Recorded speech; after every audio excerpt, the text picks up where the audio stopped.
Ah. Bueno, entonces comenzamos. Empezamos a ver UV, espectroscopía UV, el UV es la zona que usamos del UV, los químicos orgánicos, es entre 200 y 400 nanómetros. Por debajo de los 200 nanómetros es lo que se llama el UV lejano, por encima de los 400 nanómetros es lo que se llama el visible. Nosotros ahora vamos a ver en particular la zona de los 200 a 400 nanómetros, es decir, el UV utiliza longitudes de onda baja, lo cual implica alta energía y alta frecuencia. Esta energía es suficiente para promover electrones de un estado fundamental a un estado excitado. Ocurre por debajo de los 200 nanómetros, pero en esa zona, o sea, por debajo de los 200 nanómetros, se verifican las transiciones de los electrones de tipo sigma a los orbitales excitados sigma prima, y es una zona donde también absorben moléculas como el oxígeno o el nitrógeno, o sea que interfiere mucho en los espectros, el aire, y entonces hay que trabajar al vacío. Y no es una zona que le sirva mayormente a los orgánicos. En cambio, a partir de 200 nanómetros y hasta 400 nanómetros es la zona donde la energía es suficiente para promover electrones de tipo pi a un estado pi excitado y de los electrones de tipo n a un estado pi excitado. No existe el orbital n excitado, porque ya sería, es decir, el n es un orbital de no unión y no existiría entonces un orbital de antiunión, como se llama, a los estados excitados. Otra cosa que, los orbitales, las excitaciones pi asterisco en general son muy intensas, mientras que la n pi asterisco son excitaciones poco intensas, y en el espectro de UV se manifiestan como hombros o como digamos, señales de poca intensidad, de poca absorción. Bueno, acá tenemos las transiciones y cuando ocurren. Bueno, esto ya lo habíamos visto. La muestra a analizar también. Acuérdense que se puede hacer en fase gaseosa o en solución. En solución se usan unas cubetas que tienen esta forma. Las caras que está, digamos que en la figura está hacia adelante y hacia atrás, son caras de cuarzo, que permiten pasar la luz de esta longitud de onda. Las caras de vidrio en general no permiten el pasaje de esta longitud de onda, son como barreras. Son cubetas. Ahora van a ver ustedes cuando hagan UV en el aparato que hay acá en la Kennedy, se hacen de plástico, pero son muy buenas. Ahora, para trabajos así de investigación, se suelen usar estas cubas, que realmente son caras y que tienen distinto tamaño de acuerdo al volumen con el cual estamos usando. En general son de 1 centímetro de espesor, que es, ¿se acuerdan en la ley de Lambert-Beer? Lambert-Beer figuraba la longitud que atraviesa la luz, es decir, la longitud de la cuba que atraviesa la luz. En general suelen ser de 1 centímetro, es decir, entre la cara que vemos nosotros y la cara de atrás hay 1 centímetro, pero hay también cubas más pequeñas, según, como ya les dije, del volumen que se usa. El volumen que se usa en esta espectroscopía el volumen. La concentración que se usa en esta espectroscopía es muy baja, es decir, son soluciones muy, muy diluidas. Dependiendo por supuesto, del épsilon del analito, o sea, de la característica de absorción que pueda tener ese analito, se preparan cuidadosamente soluciones muy diluidas. Por ejemplo, 10 miligramos en 100 mililitros. Como se puede cometer mucho error al pesar 10 miligramos, a veces se hacen soluciones más concentradas y luego se toman alícuotas que se diluyen.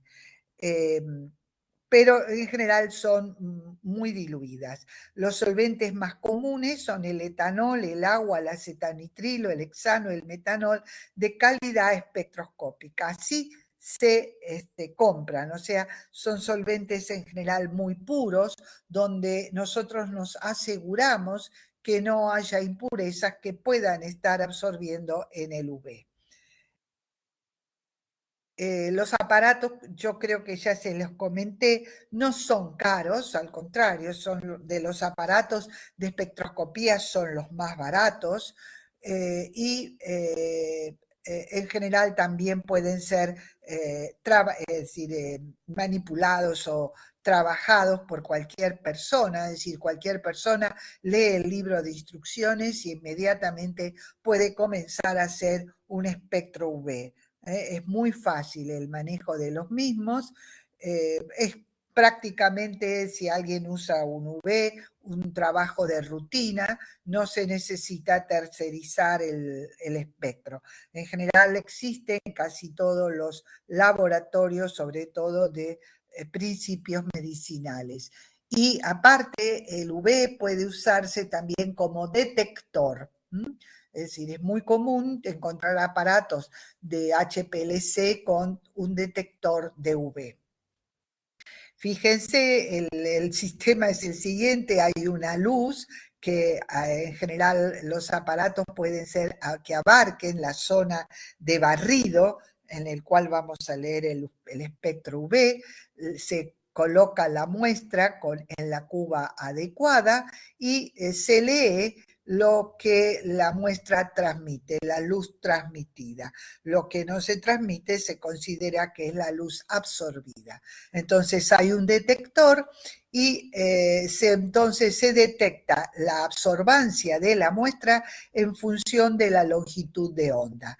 Son espectros como el que está mostrado en la figura, de muy poca resolución, son bandas anchas y a lo sumo en el espectro, en toda la zona, como vemos acá entre 200 y bueno, más de 340 nanómetros, no existe más que una banda o dos bandas a lo sumo. Son espectros considerablemente sencillos y lo que nos da o nos revela es la presencia en general de conjugación, como en el caso del isopreno, y se tienen dos datos. El dato que es el lambda máximo, donde se observa el máximo de absorción, o sea, el mínimo de transmisión, y yendo hacia la izquierda, en la escala de la absorbancia, podemos leer la absorbancia de esta solución de isopreno que hemos puesto en el aparato de UV. Como ven, son aparatos muy sencillos, el espectro también es muy sencillo y nos está indicando una absorción de este estilo, que existe dobles enlaces conjugados en nuestra molécula o orbitales, electrones de tipo, electrones ubicados en orbitales n conjugados con dobles enlaces, o también la presencia de compuestos aromáticos. Ese es el dato que nos da el UV, el cual se complementa en general o es un complemento del infrarrojo y del RMN. Lo único que nos dice es, bueno, sí señores, en su molécula tienen una conjugación.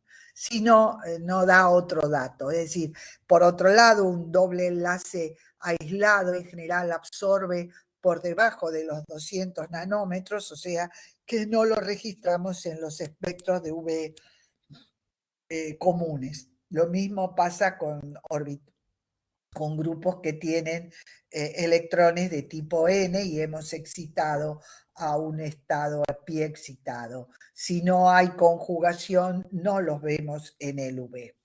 Las bandas, como ven, son muy anchas.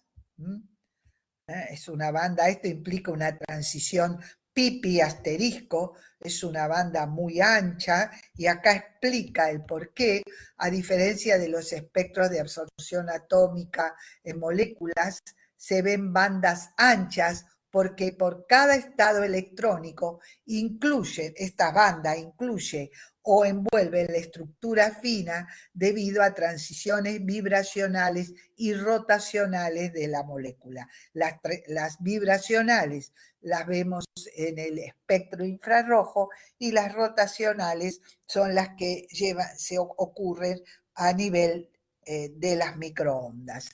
Pero estamos abarcando un espectro de alta energía, o sea que esta energía permite este tipo de movimientos en la molécula. Bueno, los parámetros que vamos a leer es la posición de una banda dada por el lambda máximo en el máximo de absorción, depende de la energía de transición, y la intensidad de una banda, epsilon o absortividad molar, y es una medida de cuán fuertemente absorbe un cromóforo a una dada longitud de onda. Esas partes de la molécula que absorben la energía se conocen con el nombre de cromóforos.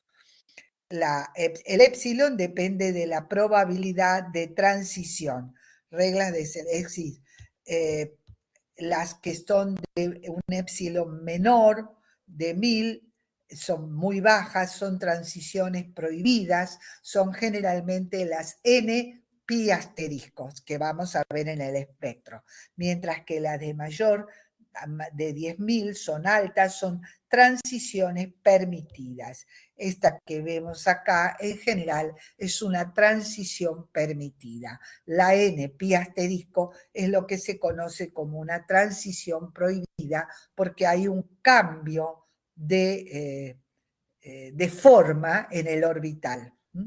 Pasamos de un orbital n a un orbital pi.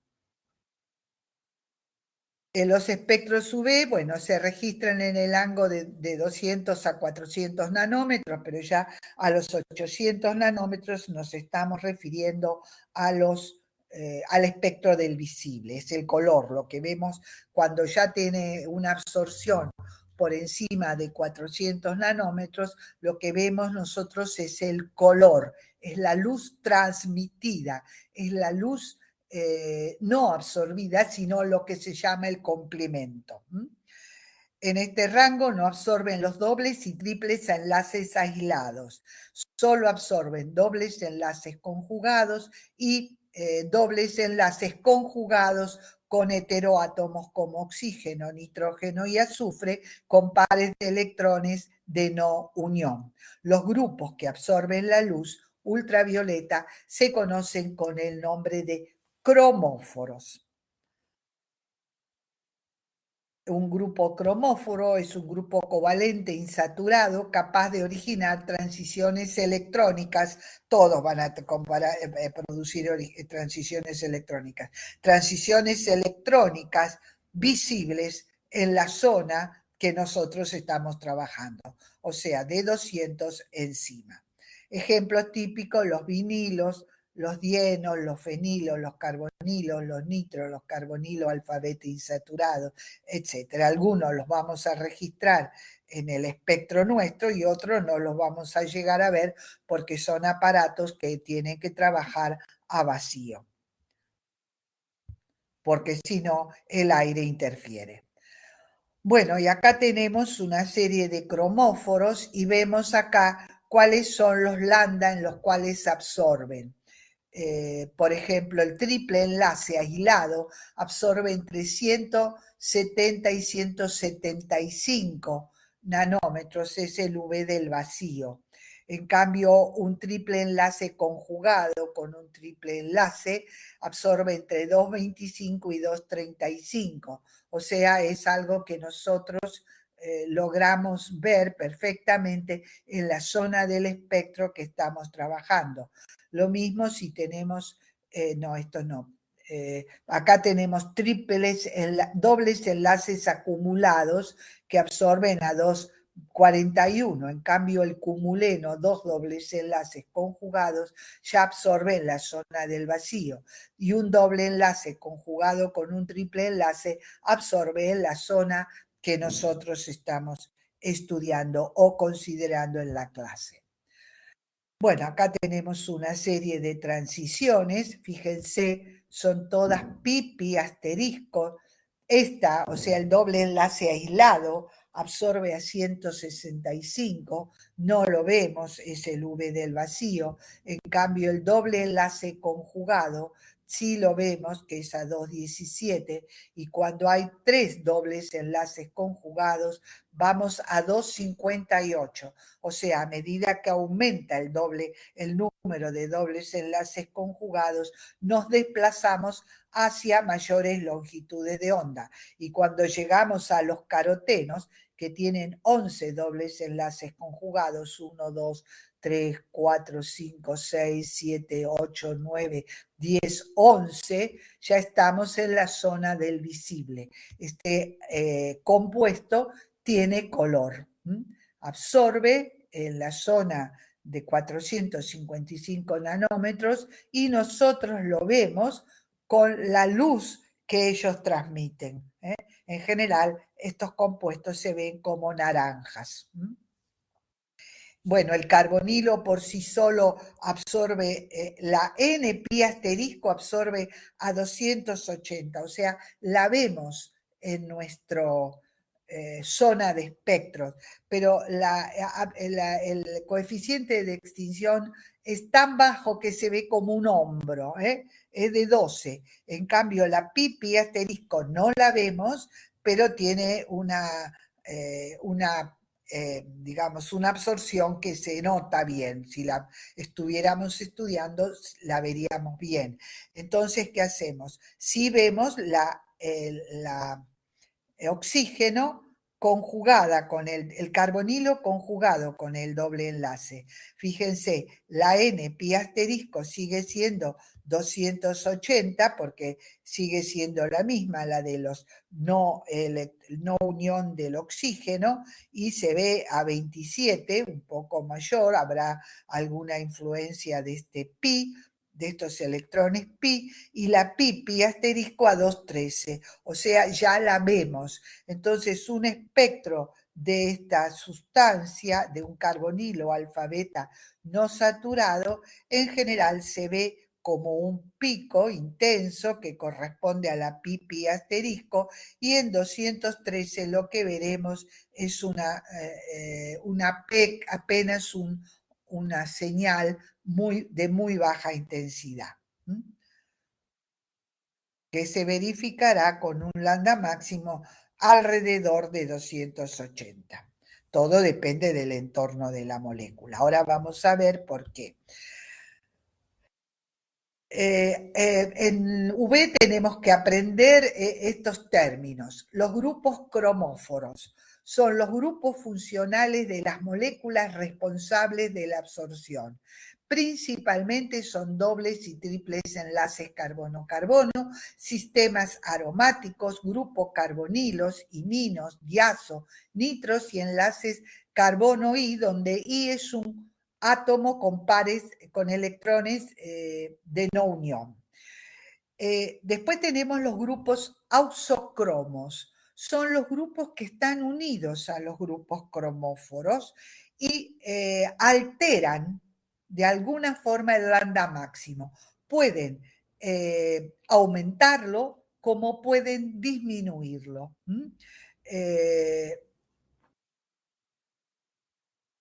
Bueno, ahí tenemos los ausocromos, cuáles son los grupos los grupos de metilos o grupos de hidrocarburos, ¿no es cierto? Metilos, etilos, etcétera. Los halógenos, los hidroxilos, alcoxilos, aminos, los éteres, etcétera. Son grupos que están unidos a los cromóforos y alteran el lambda máximo. Y eso es lo que vamos a ver cuando terminemos esta parte, digamos, teórica.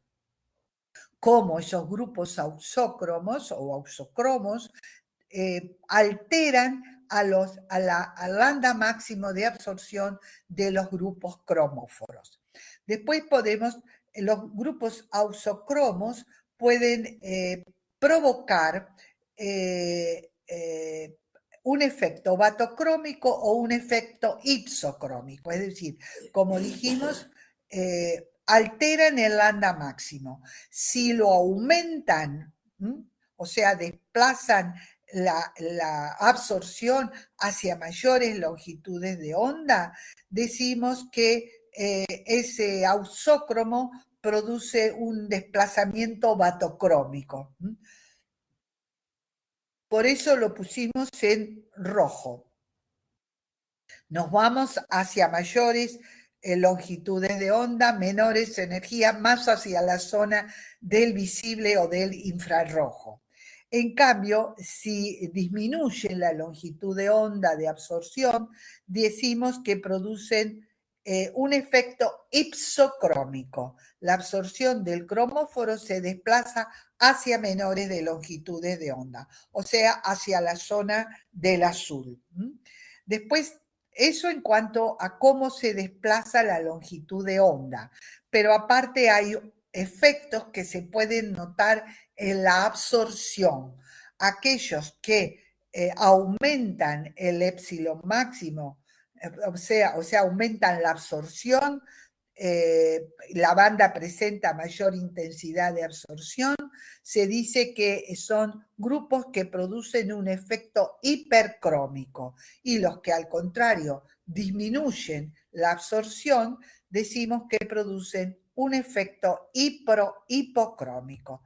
Estas definiciones, qué es un cromóforo, qué es un auxocromo, qué es un desplazamiento batocrómico, isocrómico, hipercrómico o hipocrómico, tienen que saber qué significa cada uno de ellos. No es una gran cosa para memorizar, es bastante fácil y porque muchas veces van a encontrar, sí, produce un efecto batocrómico. Bueno, ¿qué es un efecto batocrómico? ¿Y quién puede producir un efecto batocrómico o ipsocrómico o hipercrómico o hipocrómico?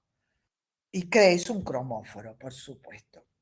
Acá tenemos en un grafiquito lo que dijimos, ¿no es cierto? Hipocrómico lo disminuye el color, disminuye la absorción. Y hipercrómico aumenta la absorción. Ipsocrómico va hacia el azul, disminuye la longitud de onda. Y batocrómico va hacia el rojo, aumenta la longitud de onda.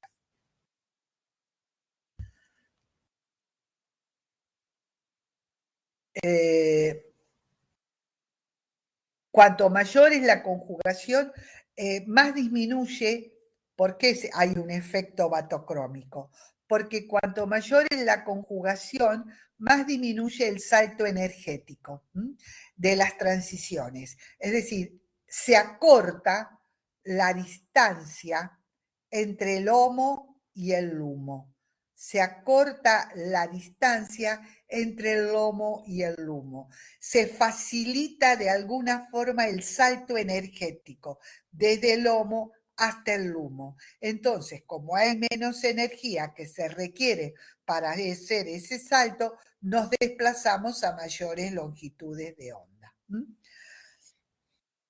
Acuérdense lo que es el lumo y acuérdense qué es lo que es el lomo. El lomo no, el lomo. Y esas son las transiciones que se producen en este espectro, del homo al lumo, del homo al lumo. Acá tienen ejemplos, fíjense, vamos a ampliarlo. Esta es una absorción. Fíjense, acá tenemos un triple enlace conjugado con un doble enlace. El lambda máximo es de 230 nanómetros. La absorbancia la leemos al costado. Y fíjense que hay como una especie de hombrito acá. Eso se debe probablemente a las transiciones pi N, pi asterisco, y también a la conjugación del sistema de electrones pi con todo este sistema. Pero como son transiciones prohibidas, su absorbancia es muy baja. Son poco probables, se dice, pero no son poco probables, ocurren. Pero la absorción es baja. Acá tenemos cómo a medida que aumentamos el número de dobles enlaces conjugados, se va desplazando el espectro. Se va desplazando el espectro. Lo tenemos acá con un n igual a 3, con un n igual a 4, con un n igual a 5. Y acá vemos también una conjugación de dos dobles enlaces puestas en un ciclo. En un ciclo. Ahora, cómo se va variando el UV. Acá tenemos también nuevamente un carbonilo conjugado con un doble enlace. Esta es la transición pi asterisco. Fíjense, esta que es un hombro y está mucho más corrida hacia mayores longitud de onda, es una transición prohibida N pi asterisco. Lo mismo tenemos en este caso del heterociclo y tenemos acá una transición no permitida, N pi asterisco, que puede deberse a que hay una serie de electrones de no unión. Como suele ser, como ya dijimos, bandas anchas porque se incluyen movimientos vibracionales y movimientos translacionales, no, vibracionales y, bueno, no me acuerdo los otros. Sí, bueno, de transición, no me acuerdo el nombre. Los espectros UV visible se realizan con la muestra disuelta en un solvente adecuado. ¿A qué llamamos solvente adecuado? Es adecuado cuando no absorbe, es transparente en la región que medimos. No sé si se corta, no puedo hacer nada. Debe haber que hay cortes ¿cómo se llama? De internet, debe haber como microcortes, no sé. Es adecuado cuando no absorbe en la región que medimos. Debe tener calidad o grado espectroscópico. Hay que pedirlo de esa manera a los solventes que se van a utilizar.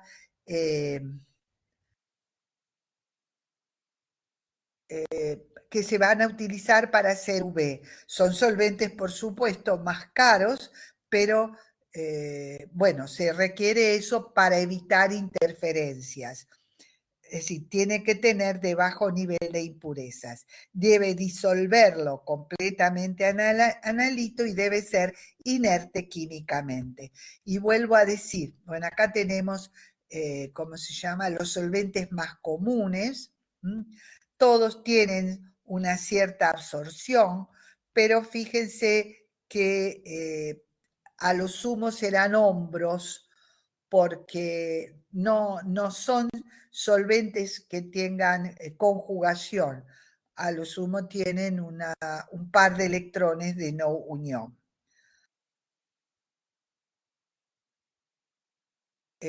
Por interacción con el analito, el disolvente puede afectar el lambda máximo de las bandas de absorción.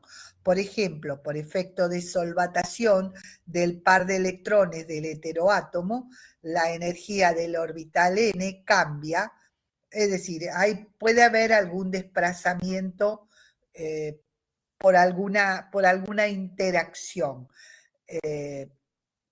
Por ejemplo, puede haber un desplazamiento ipsocrómico hacia el azul. Con el aumento de polaridad del disolvente, los orbitales moleculares pi se polarizan, afectando hacia el rojo. Pero en general, lo que se suele hacer o se puede hacer es correr un blanco, es decir, correr el solvente puro y después el solvente con nuestra muestra para ver cuál es el efecto del solvente. O a veces hay aparatos, como ya vimos, bueno, no sé si vimos con ustedes en el infrarrojo, que tienen un haz que pasa por el solvente, por la muestra, y luego se juntan y el solvente es como que se descuenta del gráfico que nosotros vamos teniendo. Muy bien. Otra de las condiciones que a veces se comenta en el caso del UV, y yo ya se los comenté, es ¿qué pasa? ¿El UV es destructivo de la muestra o no es destructivo? Bueno, teóricamente con esta energía de activación es muy probable que esta energía pueda permitir cambios químicos en la molécula, es decir, le damos mucha energía a la molécula para estas transiciones. Pero la contrapartida es que es muy breve la corrida. Entonces, si bien es muy enérgica, una de las preguntas que nos podemos hacer ¿es el tiempo en que la luz ultravioleta está en contacto con la muestra capaz de provocar una reacción química en la molécula? El espectro se corre, el barrido se hace rapidísimo. O sea que aparte no todo el barrido va a ser capaz de provocar un efecto químico en la molécula. Entonces, si hay una energía que permite ese cambio químico en la molécula, es prácticamente instantáneo. Entonces, alcanza para provocar el cambio químico. Eso es siempre una incógnita que se puede solucionar fácilmente haciendo una corrida, esperando un rato y volviendo a repetir la corrida y viendo si la absorción o la longitud de onda se ha modificado. Si no se ha modificado, podemos decir que el UV o que nuestra muestra en esas condiciones no se altera por la radiación UV. Es decir, es un fenómeno físico en el sentido de que vuelve los electrones a su estado fundamental, como pasa en el infrarrojo, que la molécula vuelve a su estado fundamental, o en la resonancia magnética nuclear, que los protones vuelven a su spin original. Pero la energía es tan alta que a lo mejor ha provocado un pequeño cambio químico o ha originado un cambio químico en la molécula. Por eso muchos autores van a decir que es un espectro destructivo y otros van a decir, bueno, puede ser destructivo. Vimos nosotros que los cromóforos pueden afectarse o ver afectado su lambda máximo de absorción por la presencia de grupos que llamamos auxócromos, ¿no es cierto? Que pueden modificar la absorción, porque si no, todos los carbonilos tendrían que absorber en la misma zona cuando están conjugados con un doble enlace. Todos los oxidrilos o los electrones de no unión conjugados con un doble enlace, dependiendo del heteroátomo que lo llevan, tendrían que ser iguales, o sea que poca variación podría tener el UV. Pues esto no es así. Como ya les dije, hay muchos grupos que actúan como ausocromos y alteran el UV de una molécula, del cromóforo. Hay una serie de reglas empíricas que fueron establecidas por Woodward y Fisher, donde ellos ven cómo se modifica el lambda máximo de absorción por la presencia de dobles enlaces que extienden la conjugación o de grupos auxócromos que se unen al sistema conjugado. Esos son lo que se llaman las reglas de Woodward y Fisher. Para algunos sistemas electrónicos, Woodward y Fisher observaron experimentalmente desplazamientos batocrómicos desplazados hacia el rojo al sustituir hidrógenos por grupos alquilos. Y esto después fue ampliado no solamente por grupos halógenos, por grupos alquilos, sino por otros grupos.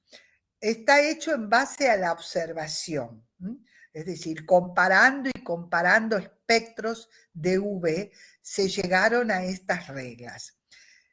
Para dienos conjugados y carbonilos alfa, beta insaturados, Woodward y Fisher, fíjense lo que digo, dienos conjugados y carbonilos alfa, beta insaturados, Woodward y Fisher establecieron una correlación del lambda máximo con la sustitución.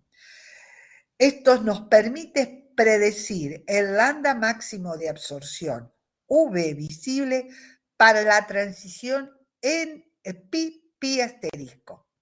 Esto es algo que tienen que fijarlo bien. No es para cualquier transición. Son dienos conjugados y carbonilos alfa beta insaturados para la transición pi asterisco. Para la transición pi asterisco. O sea, no es para la transición n pi asterisco, que es la otra transición que nosotros vemos en el UV. Entonces, lo que vamos a ver ahora nosotros es justamente estas reglas y cómo se aplican, cómo se calcula el UV de un sistema que es más que un butadieno. El butadieno son dos dobles enlaces conjugados y todos los sustituyentes son hidrógenos, ¿no es cierto? Bueno, teniendo eso como base, el butadieno, es que se establecen todas estas reglas. Estas reglas son tablas, son tablas. Vuelvo a repetir, como dije en el infrarrojo, como les digo, estoy explicando el infrarrojo en orgánica 1 y por eso me confundo. No hay que saberlas de memoria, hay que saber usarlas. Nadie le pide que sepan esto de memoria, sino que lo que tienen que saber es usarlas.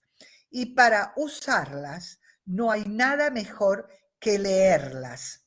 Leerlas y ir viendo qué es lo que tenemos que fijarnos para establecer cuál es el lambda máximo de absorción de una molécula que tiene dobles enlaces conjugados o carbonilos conjugados con dobles enlaces. ¿Está? Hay que leer la tabla, es mi consejo.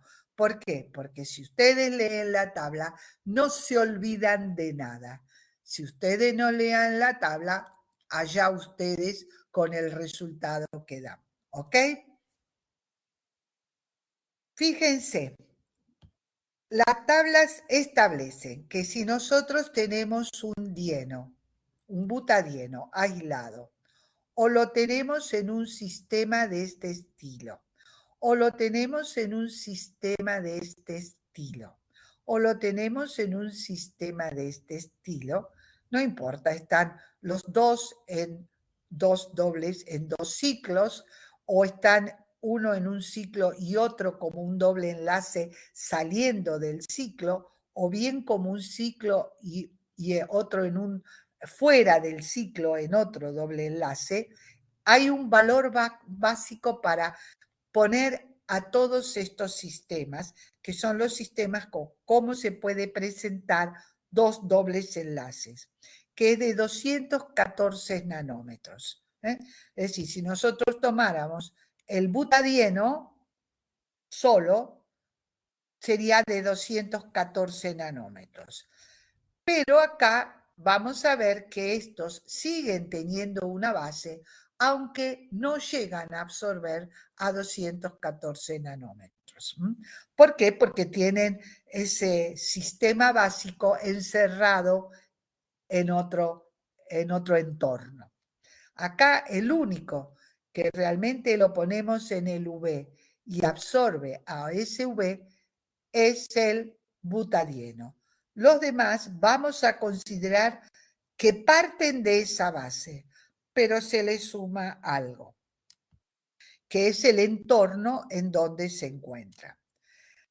Puede ser que estos dos dobles enlaces no estén como un butadieno en un sistema diferente, sino que estén encerrados en un mismo doble enlace.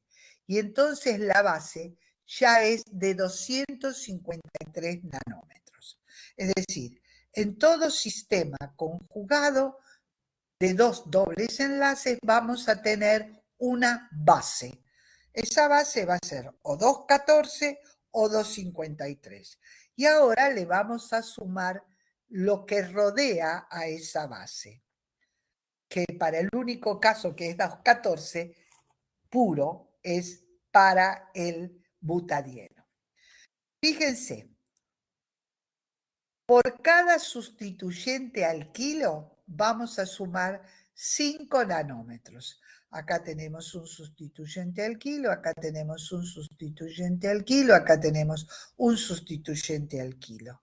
Acá no tenemos ningún sustituyente al kilo, por eso es 214. Acá tenemos 1, 2, 3. Acá tenemos 1, 2.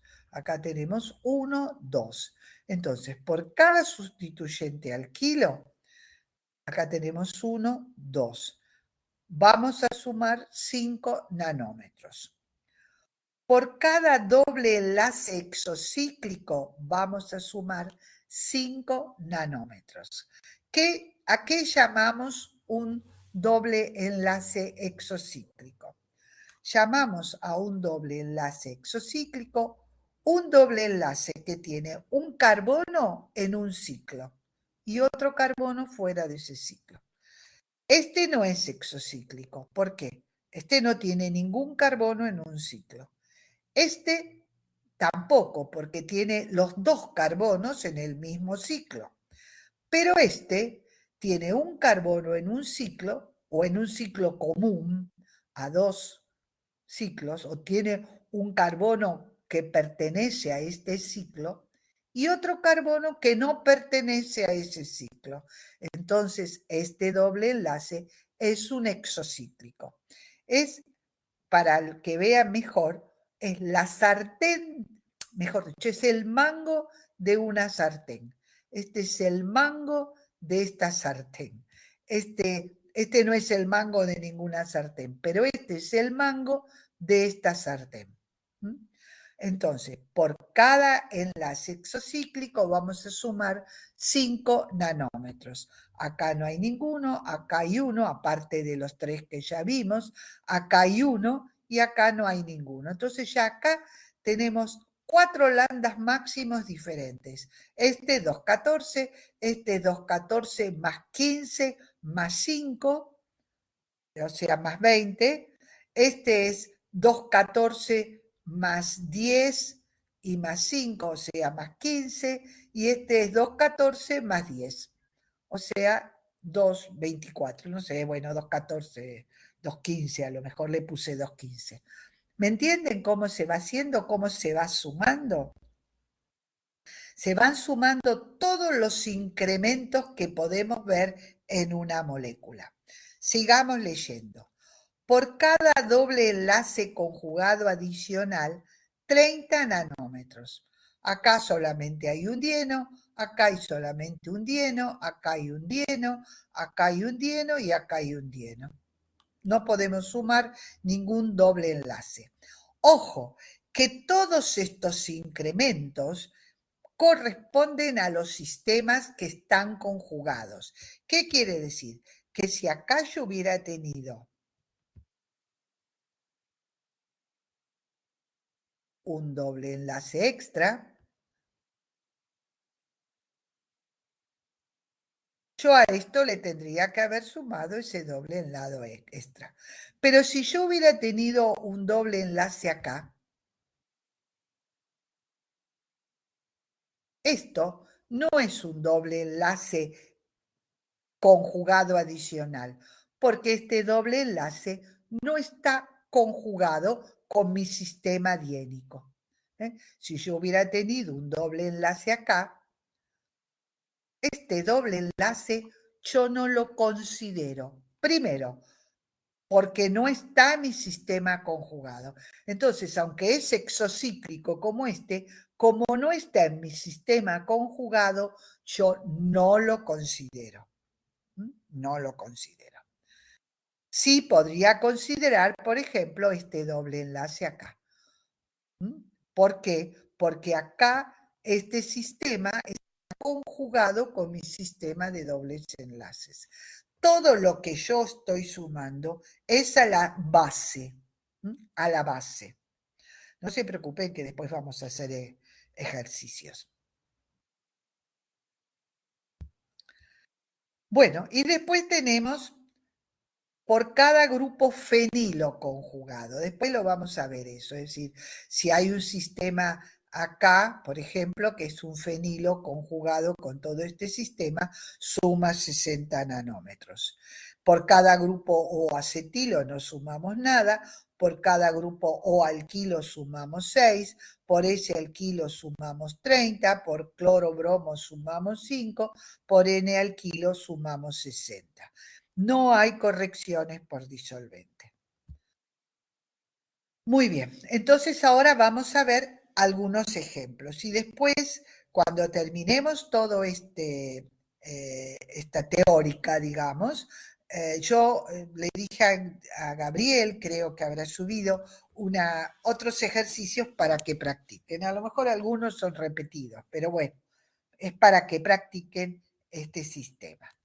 Fíjense, acá tenemos un sistema que tiene una base de un dieno. Si nosotros nos fijamos en la anterior, perdón, vamos a borrar todo esto para no confundir. Es este sistema. O sea, le vamos a dar un valor de 214 nanómetros. Esta va a ser una base nuestra, 214. Yo voy a dar muchos valores a lo mejor de memoria, pero ustedes pueden confirmarlo con la tabla. Entonces ahora empezamos a sumar. ¿Qué dice la tabla? Que hay que ver cada sustituyente al kilo. Cada tabla dice una cosa diferente, el orden, pero lo importante es que lean, porque ahí se van a dar cuenta de que no se olvidan de nada, que no se olvidan de nada. Yo, por ejemplo, generalmente lo que veo primero es si hay dobles enlaces adicionales. Bueno, acá en esta tabla dicen otra cosa. Ustedes pueden bajarse una tabla de V de la internet. Yo creo que acá al final puse una tabla de V, es decir, hay muchas tablas. Lo importante es que la lean, porque al leerla todas las tablas dicen lo mismo, aunque a veces con distinto orden. Con distinto orden. Entonces, por eso le dije que la leyeran. Otra cosa que les quiero comentar, en estos cálculos, para un sistema que no exceda los cinco dobles enlaces conjugados, es decir, hasta 4 dobles enlaces conjugados, el error que se comete haciendo el cálculo con respecto al valor experimental, perdón, teórico no, o sea, a lo que se ve con el V es de 5 nanómetros, o sea, que es bastante exacto este cálculo, salvo que se olviden de alguna cosa de poner. Entonces, vamos a nuestro ejemplo de nuevo. Luego que decía, grupos alquilos, acá tenemos, entonces, tenemos que ver la base. La base sería el butadieno, ¿no es cierto? ¿Cómo buscan ustedes los grupos alquilos? Bueno, ¿se acuerdan del butadieno? Que sería, a ver, un hidrógeno y un hidrógeno, un doble enlace.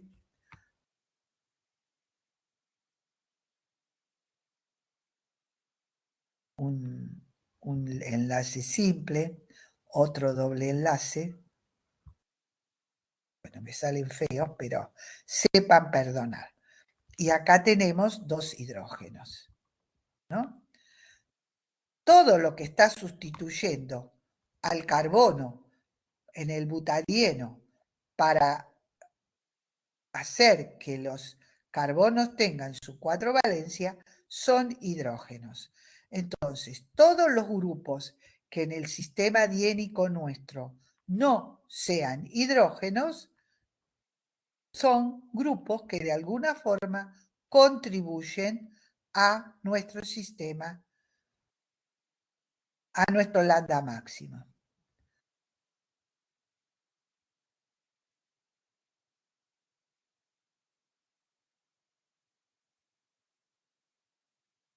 Muy bien. Entonces, para que se den cuenta de cómo calculo yo los sustituyentes. Este es este carbono, ¿no es cierto? Tiene dos hidrógenos. ¿Nosotros tenemos dos hidrógenos? No. Tenemos un carbono y tenemos otro carbono. Acá ya tenemos dos grupos alquilos. Venimos a este carbono, que es este. Está unido a un hidrógeno. Acá hay un hidrógeno, perfecto. No suma ni resta nada. Venimos a este carbono, que es este. Acá está unido un hidrógeno. Acá está unido un hidrógeno, no. Está unido un carbono. No me importa si es primario, secundario o terciario. Tengo otro grupo. Vengo acá. Acá es este. Está unido a dos hidrógenos. Acá está unido a dos hidrógenos, no. Está unido a un hidrógeno y está unido a este carbono. Ya hice el cálculo de todos mis restos carbonados. ¿Cuántos son? 4. 4 por 5, 20. Hay un incremento de 20 nanómetros por grupos alquilos unidos a mi sistema diénico. Sigo calculando. Hay exocíclicos. Es lo que dice, ¿no es cierto? La tablita acá, porque yo no uso esta, ya se los dije. Exocíclicos, sí. ¿Hay exocíclicos? Entonces, me fijo. Este tiene los dos carbonos en un mismo ciclo, no es exocíclico. Este parecería el mango de esta sartén y este no, este está dentro del ciclo.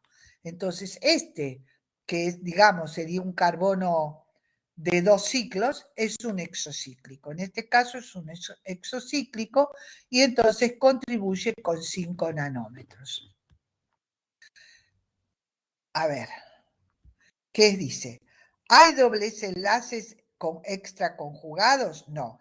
¿Hay grupos fenilos? No. ¿Hay cualquiera de estas cosas? No. Entonces ahí se terminó mi cálculo. Sumo, a 2,14 le sumo 25, o sea, le sumo 29, 25 son 39. El lambda máximo de absorción de esta molécula será de 239 nanómetros. ¿Me siguieron? Bueno, Regio, Gabriel, gracias. ¿Me siguieron? Si no, practiquen. Y vamos a ir siguiendo. Otro ejemplo. Acá, fíjense que tenemos un sistema como este. Dos dobles enlaces dentro de un mismo ciclo. Mi base, mi base es distinta. Mi base es de 253 nanómetros. Es lo que dice la tabla, ¿no es cierto? 253 nanómetros. Y ahora empiezo a leer. Hay grupos alquilos que funcionen como auxócromos de este cromóforo. Y entonces me fijo. Este carbono es equivalente a este. Tendría que estar unido a dos hidrógenos. ¿Está unido a dos hidrógenos? No. Está unido a un hidrógeno y a un carbono. Entonces ese carbono lo marco. Vengo a este carbono. Este carbono es equivalente a este. Tendría que estar unido a un hidrógeno. ¿Está unido a un hidrógeno? No. Está unido a un carbono. Vengo a este carbono. Es equivalente a este. Está unido a un hidrógeno. Acá está unido a un hidrógeno. Bien. Este es este carbono. Tendría que estar unido a dos hidrógenos. ¿Está unido a dos hidrógenos? No. Está unido a este carbono y está unido a este carbono. ¿Eh? Entonces, ¿cuántos grupos tengo? 1, 2, 3, 4. 4 por 5, 20. Acá los tengo. Y ahora busco los exocíclicos. Este es exocíclico, no, porque tiene los dos carbonos en el mismo ciclo. Este es exocíclico, no, porque está en un ciclo. Este es exocíclico, sí, porque este carbono pertenece a este ciclo y a este ciclo. Entonces es un exocíclico 5 nanómetros. Este vendría a ser el mango de esta sartén. Contribuye con 5 nanómetros, no tengo más nada, 278 es la suma, es lo que el lambda máximo donde absorbe esta molécula. Voy al tercer ejemplo. La base es de este estilo nuevamente, o sea, 214 nanómetros.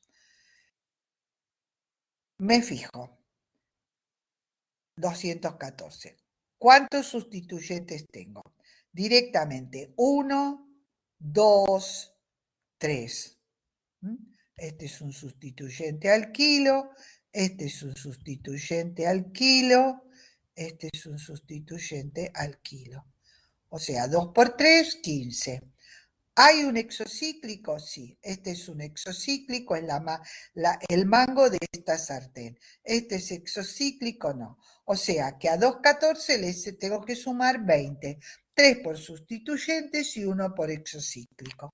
Me da 2,34. El experimental coincide, es 2,34. Fíjense qué exacto que es el cálculo. Después vamos a hacer más ejemplos. Ahora vamos a seguir con la teórica y después hay más ejemplos que yo les traje. Claro. Muy bien, hasta ahora lo que vimos son dienos.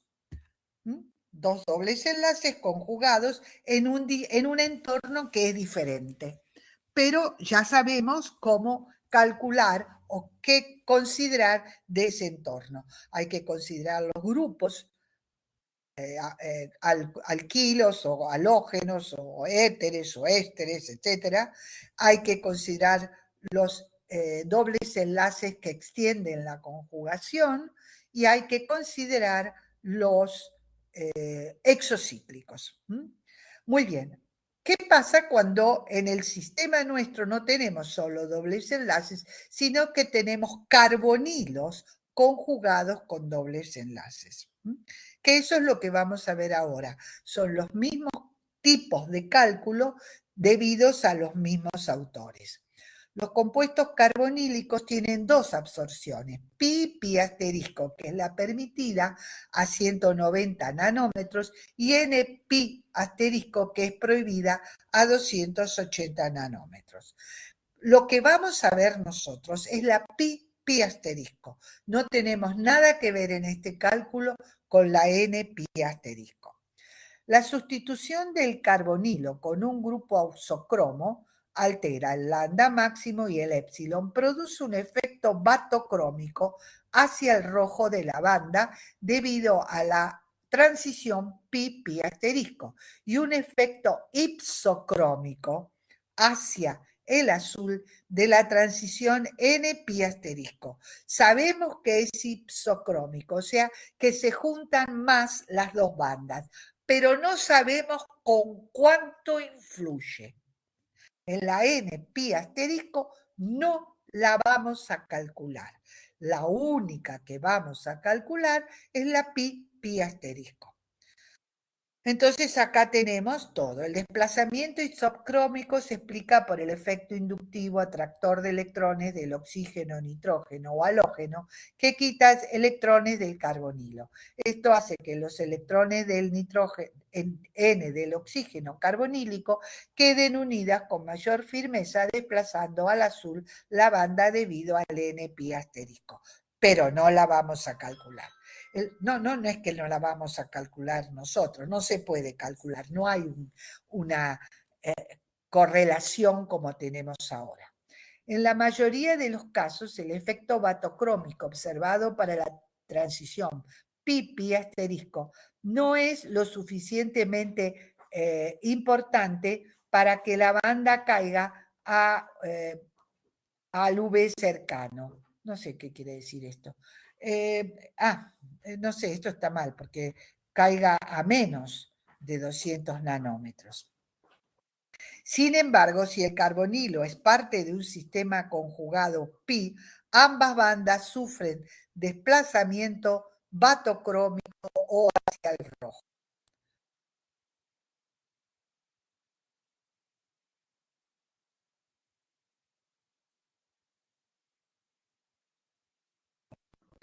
Olvídense de la banda N pi asterisco y vamos a la banda pi asterisco y a un desplazamiento batocrómico que produce ciertos grupos. Otros grupos directamente no modifican la banda.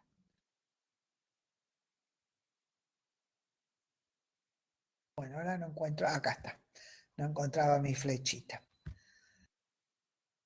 Si el carbonilo, bueno, ahí lo dice, desplazamiento batocrómico. El efecto es más pronunciado para la pi asterisco. Si la conjugación es extendida, la banda más intensa pi asterisco puede correrse y solapar la banda n pi asterisco ocultándola. El desplazamiento para la n pi asterisco no es predecible, es lo que le dije. Por estas reacciones, las reglas empíricas de Woodward y Fisher se aplican a la determinación de la transición pi asterisco más intensa. La otra no se puede calcular. Por ejemplo, acá tenemos las dos bandas de este sistema, la pi asterisco y la n pi asterisco. La pi asterisco va a estar aproximadamente en este sistema en 235 nanómetros por ahí. Ojo lo que les voy a decir. Bueno, en este caso no. Vamos a esto y después se los voy a comentar. Esta tabla es distinta a la otra. Es distinta a la otra, pero les voy a decir lo mismo. Hay que leerla para no olvidarse de nada. Las bases varían según el R sea una acetona, o sea, un alquilo, el R sea un hidrógeno, o sea, un aldehído, o el R sea una R', o sea, un ácido, un éster o un ácido o un éster.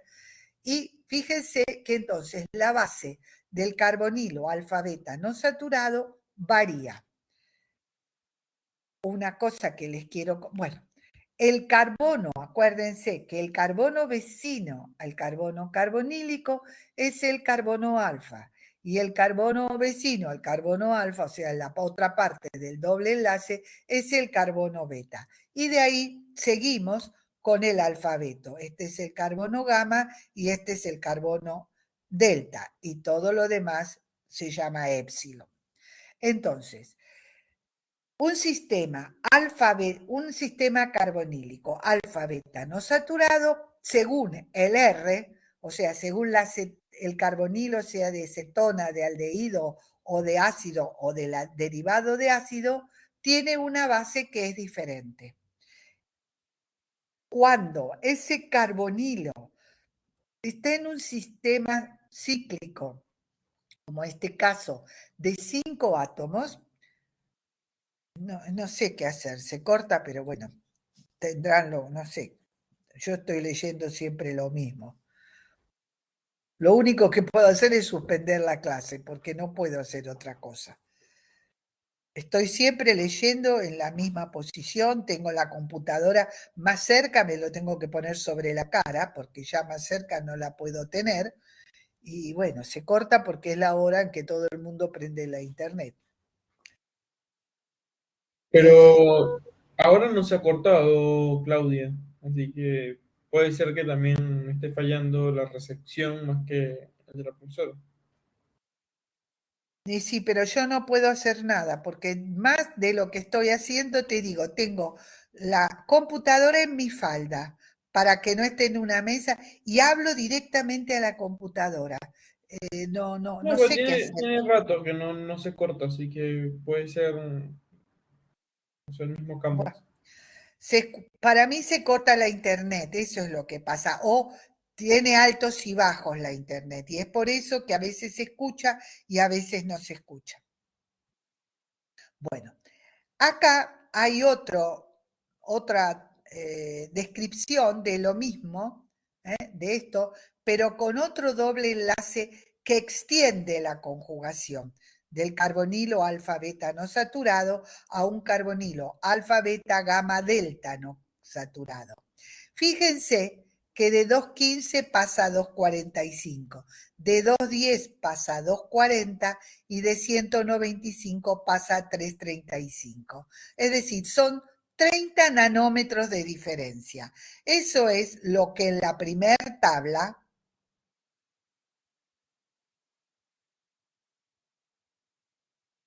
era por cada doble enlace conjugado adicional 30 nanómetros. Esto se los digo porque a lo mejor en la tabla que ustedes tienen, o si no usan esta, tienen este valor y después le ponen como un adicional que dice acá, conjugación extendida 30 nanómetros. Y no ponen esto. Y no ponen esto. Esto es simplemente sumarle 30 a esto porque tiene un doble enlace que extiende la conjugación. La única gran diferencia es esto, que son 202 nanómetros. Por supuesto, si hubiera un doble enlace que extiende la conjugación, le sumaríamos los 30 nanómetros. Y ahora vemos lo siguiente, los sustituyentes. Y acá es la gran diferencia con el doble enlace, el sistema de dobles enlaces, que el valor del sustituyente depende de la posición que está ocupando en el sistema. Si tenemos un grupo alquilo en alfa, contribuye con 10 nanómetros. Si lo tenemos en beta, contribuye con 12. Si lo tenemos en gamma, contribuye con 18. Y de ahí en adelante, o sea, si lo tenemos en epsilon, contribuye con 18. Entonces es 10, 12 y 18. Y de ahí en adelante es 18. Al kilo 10 en alfa, al kilo 12 en beta, al kilo gamma y delta y epsilon 18 nanómetros. Y así con cada sustituyente. Si es un cloro 15 en alfa, si es un cloro 12 en beta, si es un cloro, bueno, acá ya no contribuye. Puede ser que no haya contribución. Eh, y con el oxidrilo, que también sí contribuye, es 35 en alfa, es 30 en beta y es 50 en, en de epsilon y más allá de epsilon, en gamma y epsilon. O sea, contribuye con 50, es decir, varía de acuerdo a la posición que está ocupando. Un doble enlace que extiende la conjugación en este sistema son 30 nanómetros y si hay un sistema de fenilo que está conjugado con este sistema, contribuye con 60 nanómetros, conjugado que extiende la conjugación. Corrección por disolvente, si es agua es menos 8 nanómetros, hay que restarle. Si es metanol o etanol no contribuye. Si es éter contribuye con 7 nanómetros. Si es hexano o ciclohexano con 11 nanómetros. Habría que tenerlo en cuenta, pero si no le dicen el solvente, ustedes se olvidan de esta contribución. Porque en general aparte se hacen en metanol o etanol. Bueno, y acá tenemos el primer ejemplo. Fíjense, un carbonilo de cetona, alfa, beta, gamma, delta, no conjugado. Entonces, una de las primeras preguntas que se tendrían que hacer es, ¿qué tomo como base? ¿Este sistema o este sistema o un sistema de dieno? Porque también acá podría ser un sistema de dieno, como ya vimos en los otros. Siempre, siempre que haya un carbonilo conjugado, la base es el carbonilo conjugado. La base es el carbonilo conjugado.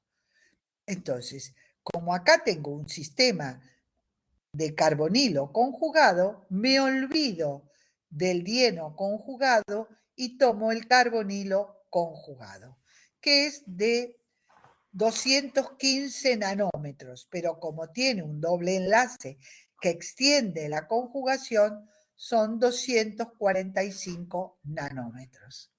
¿Está? Y ahora veo los incrementos. Tengo que ver, es una cetona, o sea que ya sé que la base es 215 y le sumo 30 por este doble enlace que extiende la conjugación, es 245. Y ahora me fijo cómo están los sustituyentes. ¿Hay un sustituyente en alfa? No. ¿Hay un hidrógeno? No hay sustituyente en alfa. ¿Hay sustituyente en beta? Sí, este. ¿Con cuánto contribuye? Con 12. ¿Hay en gamma? No. ¿Hay en delta? Sí, con 12. Como 1, o sea, es 18 nanómetros. ¿Hay dobles enlaces exocíclicos? Sí, este, que es la sartén de este mango, 5 nanómetros. Sumo 245 más 30, 275 más 5, 280.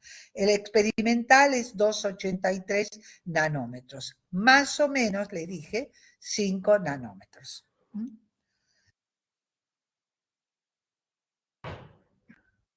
Bueno, como estos vamos a ver ejemplos, no se preocupen que después vamos a ver otros casos.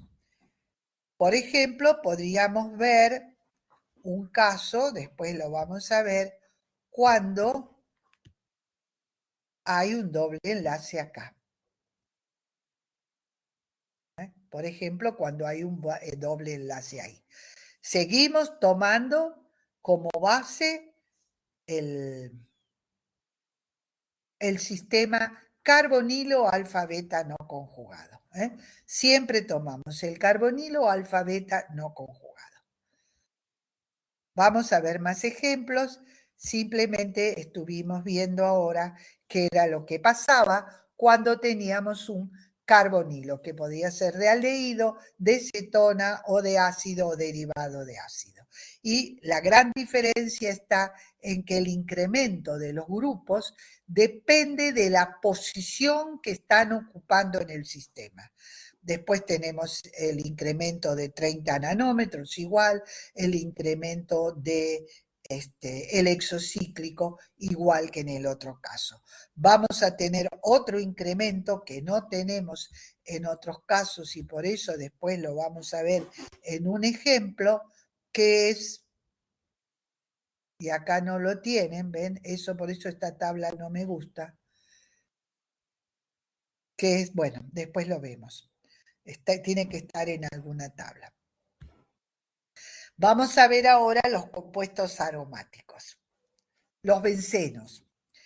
En V presentan dos absorciones características, la banda E, que es la banda de etilos, de etilénica, y la banda B, que se debe al benceno en sí. Son dos bandas, todo benceno tiene dos bandas por lo menos. La etilénica, que se debe a los dobles enlaces, y la bencénica, que se debe al sistema bencénico. Por sustitución del anillo se modifica el espectro, escuchen esto.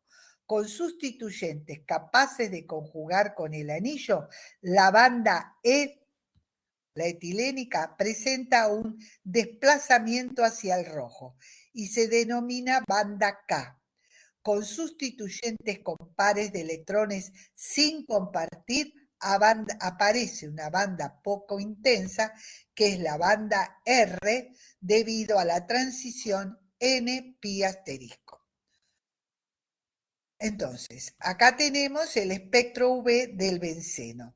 El disolvente es el ciclohexano. El espectro presenta tres bandas. La de 180 nanómetros, es esta, la de 180 nanómetros, sí, acá está, la de 180, la de 204, y la E y E', bandas primarias o etilénicas, que son estas las bandas primarias o etilénicas, y la banda A255, que es la banda B, que es la banda B. La que vamos a ver nosotros son estas dos, la E y las bandas primarias o etilénicas, que son las de 204 aproximadamente, esta que no la vamos a ver, porque esta está en una zona que no leemos del espectro, y la de 255, que es la banda B, que se debe al sistema conjugado o bencenoide. Bueno, la E corresponde a los sistemas pi asterisco. La B también al sistema pi asterisco. La K también al sistema pi asterisco, que acá no sé, acá no está nombrada la K.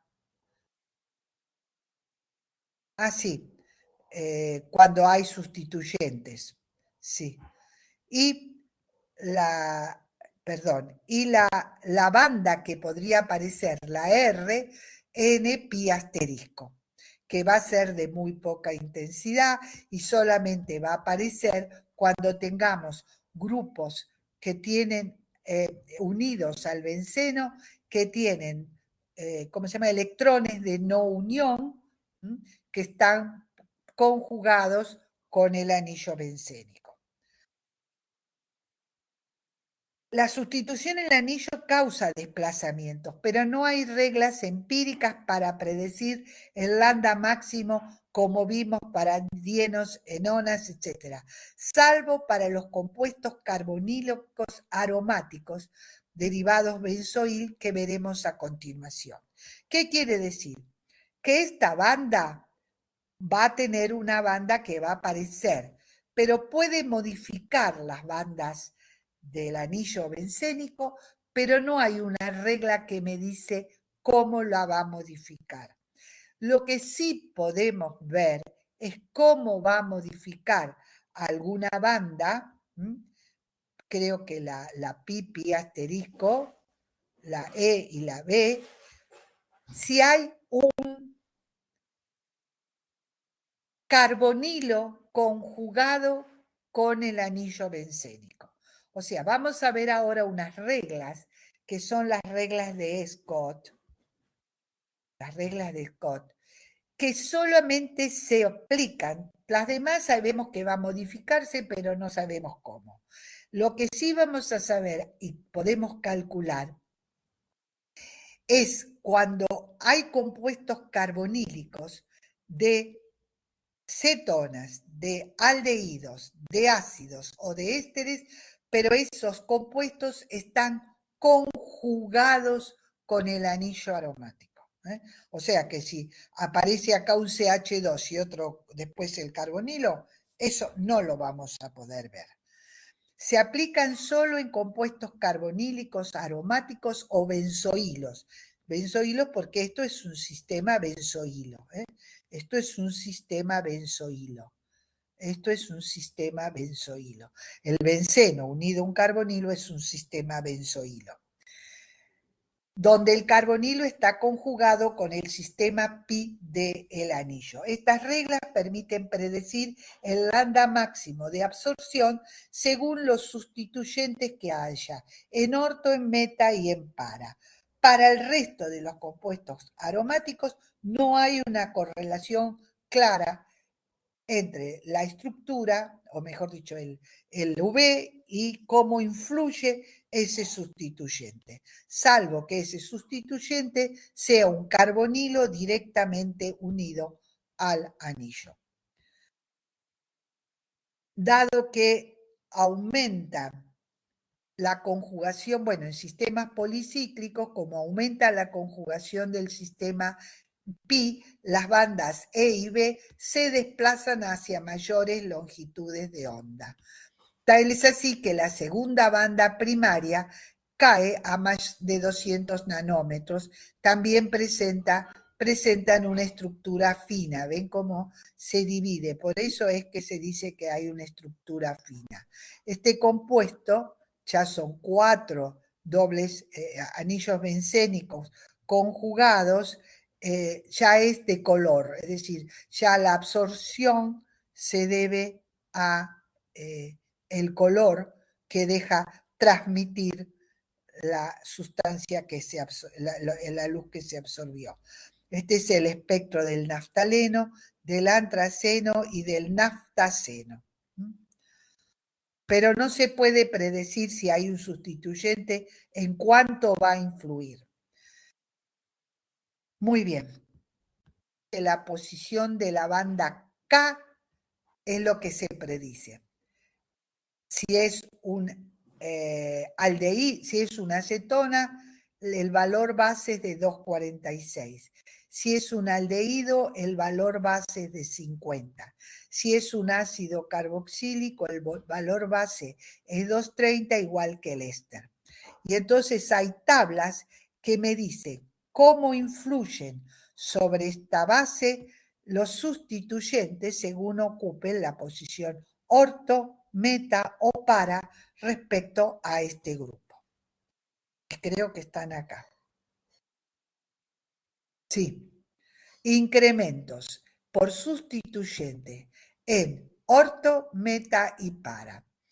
Es decir, tenemos, por ejemplo, en este caso, una acetona. La base es 2,46, ¿no es cierto? 2,46. Fíjense, esta acetona tiene en posición orto un sustituyente alquilo, 3 nanómetros. Y en posición para al carbonilo, 1 metilo, o sea, 1 alquilo, 25. Entonces es 2,46 más 3 más 25, 2,75. La banda K experimenta un corrimiento batocrómico a 2,75. El experimental es 2,76. Y acá tenemos un montón de compuestos. Para calcular el V pueden ser, fíjense, un dieno, otro dieno, un cíclico homoanular, un dieno heteroanular, un benceno, que es igual que el que calculamos recién, otro benceno que está conjugado con un carbonilo. Este podríamos calcularlo. Es un carbonilo cetónico, es 2,46. Tiene en orto un alquilo, que era no me acuerdo cuánto. Orto un alquilo, 3. O sea, a este se le sumaría un 3. En meta, un cloro. Un cloro en meta no contribuye. Y en la otra posición orto, estoy acá, ¿no? En posición orto, un alquilo. Y en la otra posición orto, un oxidrilo. Que contribuye con 7. O si es 7 y 3, 10. 10 más 2,46 sería 2,56 el lambda máximo de este compuesto. Acá tenemos un carbonilo alfa beta no saturado. O sea que vamos a calcularlo con el carbonilo. Acá no teníamos ningún carbonilo. Acá tenemos un carbonilo alfa beta no saturado de una acetona. Acá tenemos otro carbonilo alfa beta no saturado. Acá tenemos otro carbonilo. Acá tenemos otro carbonilo. Acá tenemos otro carbonilo y otro carbonilo. Es decir, tenemos bastante variado. Podríamos saber, no sé si tenemos alguno más. Ah, no, esto ya corresponde a terpenos. Entonces, vamos a dar un intervalo para que yo pueda traer los problemas de V. Para hacer problemas de V, vamos a hacer de todos. Estos no sé si están repetidos o si no pueden hacerlo ustedes como ejercitación. Y todos los ejercicios de terpenos que tenemos los vamos a dar después de los esteroides. Es decir, hoy vamos a terminar con V. Los problemas de terpenos, muchos quedaron ya resueltos, ¿se acuerdan en la página cuando dimos terpenos?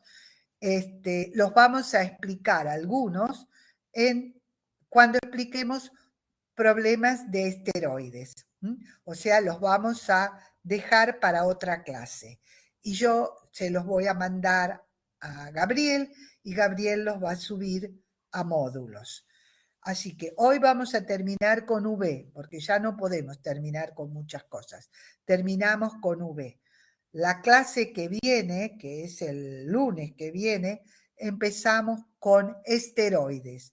Esteroides nos va a llevar 2 clases y entonces la tercera clase vamos a dar problemas de esteroides y problemas de V, ¿ok? Problemas de terpenos. Así que ahora yo voy a dejar los 20 minutos hasta las 8:20, 8:25. Ustedes pueden buscar los problemas de V y ahora vamos a resolver problemas de V. Si quieren, porque ahora no sé dónde voy a tener la tabla, bueno, espero acordármela. Creo que muchos están resueltos. Yo me las acuerdo de memoria, las tablas. A veces no me acuerdo la contribución de muchos grupos, pero si ustedes quieren, pueden imprimir alguna tabla para ir leyéndola. Acá ya no tengo más nada. Creo que hay tablas en el otro apunte. Bueno, aparte de estos hay muchos problemas que ya se los puse. Bueno, los dejo entonces hasta la I-25 y a la I-25 seguimos, subo la parte de problemas de V y hacemos problemas de V, ¿ok? Bueno, los dejo 25 minutos.